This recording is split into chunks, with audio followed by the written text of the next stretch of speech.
Hello guys, ఈరోజు మనం వచ్చేసి అవనగడ్డ గ్రామంలో, కృష్ణా జిల్లా అవనగడ్డ గ్రామంలో ఉన్నటువంటి లంకమ్మ అమ్మవారి టెంపుల్కి వచ్చేసాం. ఇప్పుడు అయితే మనం లోనికి వెళ్తున్నాము. మనం ముందుకు వెళ్ళంగానే మనకి చుట్టు దగ్గర కింద పూతిరాజు స్వామివారు ఉంటారు. మనం ఇప్పుడు గుడి చుట్టూ ప్రదక్షిణ చేసి వద్దాం ఫ్రెండ్స్. ఈ ఊర్లో ఎవరు ఏ పని చేయాలన్నా స్టార్టింగ్ లంకమ్మ అమ్మవారి దగ్గరకు వచ్చి నమస్కారం చేసి అమ్మవారి దర్శనం చేసుకుని వెళ్తారు ఫ్రెండ్స్. ఏ కార్యక్రమం మొదలు పెట్టాలన్నా, పెళ్లి కార్యక్రమం అయినా, మంచి ఉద్యోగస్తులైన ఇక్కడికి వచ్చి స్టార్టింగ్ అమ్మవారిని దర్శించుకుని వెళ్తారు ఫ్రెండ్స్. ఇక్కడ గ్రామ ప్రజలు మనం వచ్చేసి ఇప్పుడు స్టార్టింగ్ ఎంట్రన్స్లో ధ్వజస్తంభం దగ్గర నుంచి స్ట్రైట్ వెళ్తే అమ్మవారి గర్భాలయంలోకి వెళ్తాం ఫ్రెండ్స్. ఇక్కడ ఎదురుగా వచ్చేసి వాహనాలకు పూజ సంబంధించిన కార్యక్రమాలు జరుగుతాయి.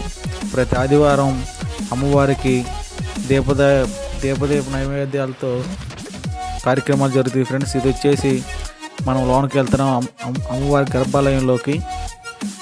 మనం వెళ్ళిన టైంలో మధ్యాహ్నం అవడం వల్ల భక్తులు ఎవరు లేరు ఫ్రెండ్స్. డోర్స్ కూడా క్లోజ్ చేసి ఉండి పంతులు గారు ఉన్నారు.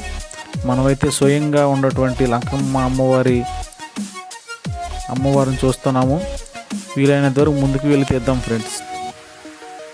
అమ్మవారు అయితే చాలా పూల అలంకరణలో వైభవంగా ఉండారు ఫ్రెండ్స్. ఇది వచ్చేసి మనకి దగ్గరగా తీసాం ఫ్రెండ్స్. అమ్మవారు అలంకరణలో చాలా వైభవంగా ఉండారు ఫ్రెండ్స్ అమ్మవారు.